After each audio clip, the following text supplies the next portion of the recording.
Online अध्ययन सत्र में आपका स्वागत है।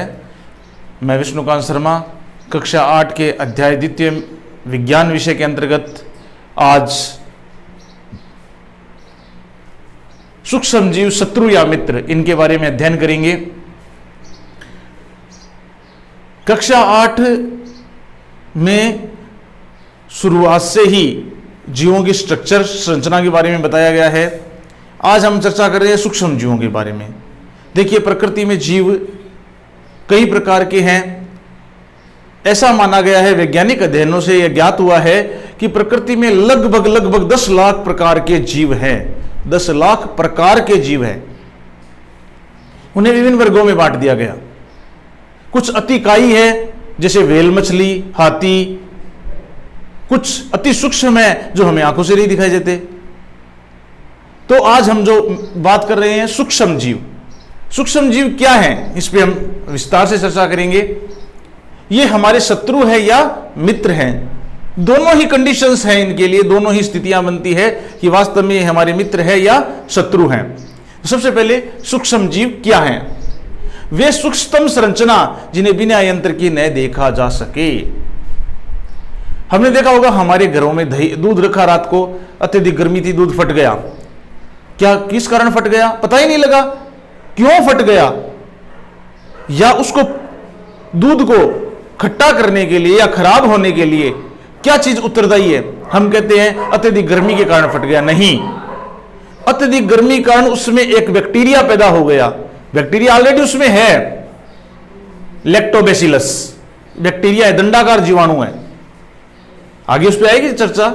दंडाकार जीवाणु है, वो उसमें होता है, लेकिन अत्यधिक जब हम उसे अत्यधिक ताप पर गर्म करते हैं तो वह सुप्त अवस्था में चला जाता है। अत्यधिक ठंड में रखते हैं तो वह सुप्त अवस्था में रहता है। लेकिन जैसे उसे अपना अनुकूलता मिलती है वह जागृत हो जाता है और दूध को खट्टा कर देता है।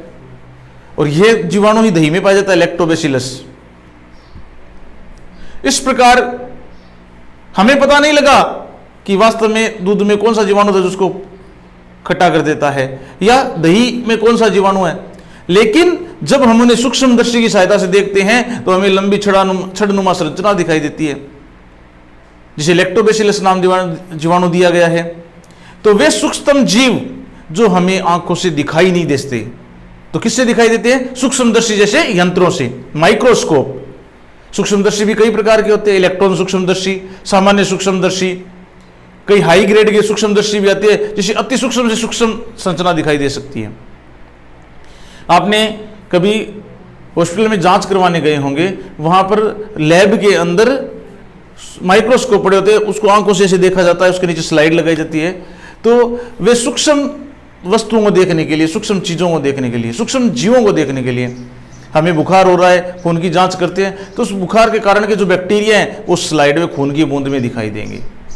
तो अब सूक्ष्म जीव की परिभाषा को क्लियर करते हैं। सूक्ष्म जीव क्या हैं? वे सूक्ष्मतम संरचनाएं जिन्हें बिना यंत्र की सहायता से नहीं देखा जा सके सूक्ष्म जीव कहलाते हैं। आपने देखा होगा, अब ये सूक्ष्म जीव कहां होते हैं? हमें दिखाई नहीं देते, लेकिन हम अनुभव करते हैं इन्हें। कैसे? आपने देखा होगा, हम खेतों में जाते हैं, चारों तरफ बरसात के दिनों में खुम्बी उग जाती है, जिसको हम आम भाषा में खुम्बी बोलते हैं।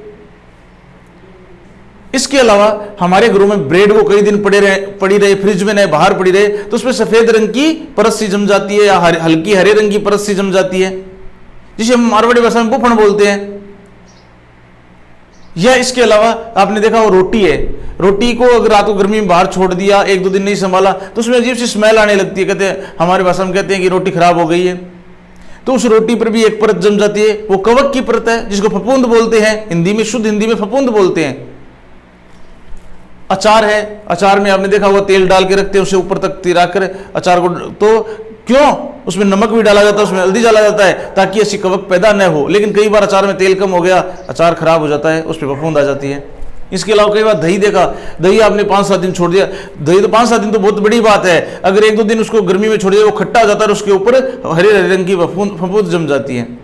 तो ये बहुत सारे उदाहरण जो हम दैनिक जीवन में देखते हैं, लेकिन ध्यान नहीं देते कि वास्तव में हो क्या रहा है। बस इतना ही ध्यान है कि खराब हो गया, फेंक दीजिए। लेकिन नहीं, अगर हम उसकी तह तक जाएं तो हमें पता रहेगा कि वास्तव में इसमें क्या कारण है। और जब ये कारण हमें मालूम लगेगा तो हम सूक्ष्म जीवों के अस्तित्व को जान पाएंगे। तो हम बात कर रहे थे सूक्ष्म जीव की, उसके बाद मैंने आपको कुछ उदाहरणों से सूक्ष्म जीवों की उपस्थिति के बारे में बताया कि हमारे दैनिक जीवन में हमारे चारों तरफ जुड़े हुए होते हैं। हम पानी पीते हैं, उसमें भी सूक्ष्म जीव होते हैं। छानकर पीते हैं, उसके बाद भी बहुत अति सूक्ष्म जीव जो आंखों से दिखाई नहीं देते उसमें होते हैं, लेकिन हो सकता है वो हमारे पेट के लिए लाभदायक है। लेकिन कई बार आपने देखा होगा हमें दस्त लगने लग जाते हैं अचानक, कदे खाने पीने की गड़बड़ी से, वो पानी के कारण भी हो सकते हैं। कई बार आपने सुना होगा मियादी बुखार हो गया, टाइफाइड जिसको बोलते हैं, वो भी जल के कारण ही होता है। उसमें बैक्टीरिया पानी के द्वारा शरीर में पहुंचते हैं और फिर टाइफाइड बुखार हो जाता है, खून में मिल जाते हैं बैक्टीरिया। तो चलिए आगे बढ़ते हैं, इसका प्रयोग करके कैसे पता लगे। तो हम तालाब की जल युक्त मिट्टी लेंगे। एक तालाब है, उसमें से एक बीकर भर के जल उठा लिया मिट्टी सहित, मिट्टी नीचे बैठ गई, ऊपर जल तैर रहा है। अब उस जल की कुछ बूंदे एक स्लाइड पर लेंगे और उसको दूरदर्शी से, यानी दूरदर्शी नहीं सॉरी सूक्ष्मदर्शी से देखेंगे। दूरदर्शी से तो तारे देखे जाते हैं, सूक्ष्मदर्शी से देखेंगे। सूक्ष्मदर्शी से हम देखेंगे तो हमें उसमें छोटे छोटे छोटे छोटे जीव तैरते हुए दिखाई देंगे। अब हम धीरे से उसकी मिट्टी उठाएंगे और उसको स्लाइड पे डाल के और उसको गौर से देखेंगे तो सूक्ष्मदर्शी से हमें उस मिट्टी में भी छोटे छोटे छोटे छोटे जीव दिखाई देंगे जो हमें सामान्य आंखों से नहीं दिखाई दे रहे हैं। इनको प्लावक जीव बोलते हैं। बैक्टीरिया भी होते हैं, ये बहुत सारे सूक्ष्म जीव होते हैं उस मिट्टी में। अगर उसमें कोई आयोडीन जैसा विरंजक डाल दिया जाए तो वो रंजित हो जाएंगे, तो वो अलग ही दिखाई देंगे उसमें। अब जल की बूंदे स्लाइड पर ले, सूक्ष्मदर्शी देखना, सूक्ष्म जीव दिखाई देते हैं। हमने सूक्ष्म जीवों के बारे में इतना पढ़ा। अब पढ़ते सूक्ष्म जीव कितने प्रकार के होते हैं। केवल हमने एक सूक्ष्म जीव का बड़ा वर्ग बना दिया, लेकिन इनका भी कोई क्लासिफिकेशन है, इनका भी कोई वर्गीकरण किया गया है। तो सूक्ष्म जीव को मुख्यतः 4 भागों में बांटा गया है। पहला है जीवाणु, जिसको बैक्टीरिया बोलते हैं इंग्लिश में। आपने टीवी में एड में सुना होगा, ये हानिकारक बैक्टीरिया हमारे शरीर को नुकसान पहुंचाने वाले होते हैं, ऐसा कहते हैं। लेकिन कुछ लाभदायक भी होते हैं, जैसे दही में लैक्टोबैसिलस होता है, दही जमाता है जो पेट के लिए अच्छा होता है। हमारे पेट में भी एक जीवाणु पाया जाता है जिसको बोलते हैं ई कोलाई जीवाणु, आंतों में पाया जाता है। इसका पूरा नाम, इसका एक वैज्ञानिक इशरचिया ने खोजा था, इसलिए इसका नाम ई कोलाई, इशरचिया कोलाई नाम पड़ा। जीवाणु, बैक्टीरिया, कवक, फंजाई, प्रोटोजोआ ही है इसका नाम, और शैवाल जिसको एल्गी बोलते हैं, एल्गी।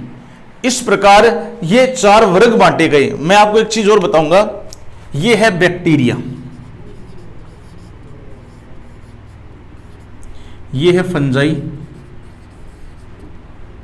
ये प्रोटोजोआ। प्रोटोजोआ का मतलब, प्रोटो का मतलब प्रिमिटिव, जोआ का मतलब जीव, जो प्रारंभिक जीव हैं। शैवाल को बोलते हैं एल्गी, एल्गी। ये 4 प्रकार हैं। अब इन चारों प्रकारों को हम समझें। जीवाणु है वो विभिन्न रोगों के कारक भी हैं और लाभदायक भी हैं। कवक है, कवक के बारे में मैंने अभी बताया था, रोटी या चार इन पे एक फफूंद के रूप में जम जाती है। प्रोटोजोआ है, ये भी सूक्ष्म जीव जो पानी में पाए जाते हैं। शैवाल है, शैवाल अपने काई देखी होगी, काई हम जहां हाथ धोते हैं वहां लगातार एक हरे रंग की परत जम जाती है, तो वो एक प्रकार का शैवाल है। अब बात करते हैं एक अन्य वर्ग। इन सूक्ष्म जीवों में एक अन्य वर्ग आता है विषाणु, जिसको वायरस बोलते हैं।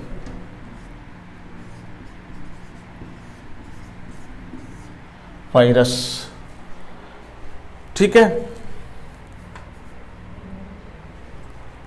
एक अन्य वर्ग विषाणु, जिसको क्या बोलते हैं, वायरस बोलते हैं। सजीव व निर्जीव के मध्य की कड़ी को क्या कहते हैं, इसे वायरस।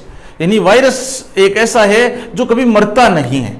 तो फिर क्या होता है, यह सजीव और निर्जीव की मध्य कड़ी है, यह सजीव और निर्जीव की मध्य कड़ी है। इसकी खासियत क्या होती है कि जब इसको अनुकूल परिस्थिति मिलती है तो ये परपोषी में गुणन करने लगता है, बढ़ने लगता है। चाहे वह जंतु कोशिकाएं, चाहे पादप कोशिकाएं, और ऐसे जीवाणु कोशिकाएं हैं।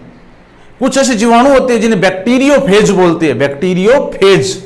वो उनमें जाता है, उनमें गुणन करता है, और फिर वो बैक्टीरिया जब किसी शरीर में प्रवेश करेंगे तो वहां ये जीवाणु, वायरस अपना रंग दिखाएगा। तो ये परपोषी में गुणन करता है, वह जंतु कोशिका हो, पादप कोशिका हो, या कौन सी कोशिका हो, जीवाणु कोशिका हो, किसी भी कोशिका में यह वृद्धि कर सकता है। आपने देखा होगा जुखाम, इन्फ्लुएंजा, पोलियो आदि रोग ये सारे रोग किसके द्वारा होते हैं? विषाणु यानी वायरस के द्वारा होते हैं। जुकाम का जीवाणु हमारी नाक की श्लेष्म झिल्ली में हमेशा उपलब्ध रहता है, हमेशा उपस्थित रहता है। जब थोड़ा सा ऐसे ठंडा मिला, जैसे हम बहुत गर्मी से बाहर से आए, ठंडा पानी पिया, इसको ठंडक मिली, ये जागृत हो गया, हमें जुकाम लग गया, श्लेष्मा झिल्ली में सूजन आ गई, नाक से पानी गिरने लग गया, कंठ अवरोधित हो गए, ये सारे इसके कारण है। एंटीबायोटिक ली, इसको शरीर में गर्मी आई, ये शांत हो गया, गर्मी इसको बर्दाश्त नहीं है। इन्फ्लुएंजा बुखार जैसे रोग हैं ये भी। पोलियो रोग आपने सुना होगा, पेलियो वायरस के कारण होता है ये भी। इसके अलावा आपने रेबीज रोग सुना, कुत्ते के काटने से होता है, वो रेबडो वायरस के कारण होता है। तो ये सारे रोग इसके कारण होते हैं, विषाणु के कारण। उसके बाद आता है प्रोटोजोआ। प्रोटोजोआ रोग किसके रोग के कारण? अतिसार। अतिसार का मतलब दस्त लगना। कई बार हमें दस्त लग जाते हैं तो प्रोटोजोआ जो जल में मिलके या खाने के साथ हमारे शरीर में पहुंच जाते हैं। मलेरिया आपने पता होगा, हमें मादा एनोफिलीज मच्छर के कारण होता है। मादा एनोफिलीज मच्छर हमें काटती है, तो यह जो प्रोटोजोआ है इसके खून में, वो हमारे खून में मिला देती है और हमें क्या हो जाता है? मलेरिया रोग हो जाता है। फिर आपने टीबी रोग का नाम सुना होगा। टीबी क्या है? ट्यूबरकुलोसिस, इसका पूरा नाम है ट्यूबरकुलोसिस बेसिलस है। इसको हिंदी में 6 रोग बोलते हैं।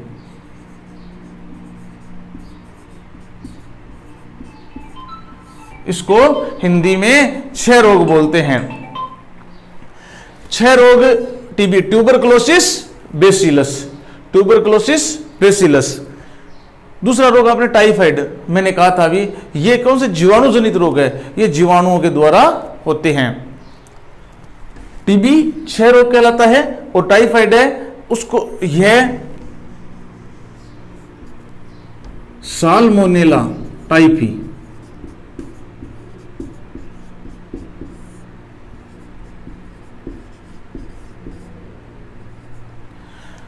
साल्मोनेला टाइफी नामक जीवाणु के द्वारा होता है। तो ये दोनों जीवाणु के द्वारा, ये ट्यूबरकुलोसिस बेसिलस के जीवाणु के द्वारा, इसको 6 रोग बोलते हैं, और टाइफाइड साल्मोनेला टाइफी नामक जीवाणु के द्वारा होता है। अब मैंने कुछ चित्र बना रखे हैं यहाँ पे, इनको समझिएगा। ये आपको देखिए एंटीटेडी संरचनाएं दिखाई दे रही है, ऐसे सर्पिलाकार, ठीक है, ऐसी। इनको कहते हैं स्पाइरल जीवाणु। स्पाइरल जीवाणु होते हैं जैसे स्प्रिंग की तरह होते हैं, घूमते हुए जीवाणु होते हैं, स्पाइरल जीवाणु कहते हैं।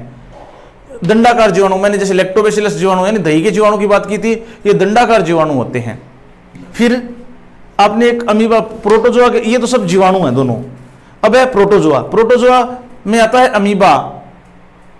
अमीबा की संरचना अनियमित आकृति की होती है, ये जल में ही होती है।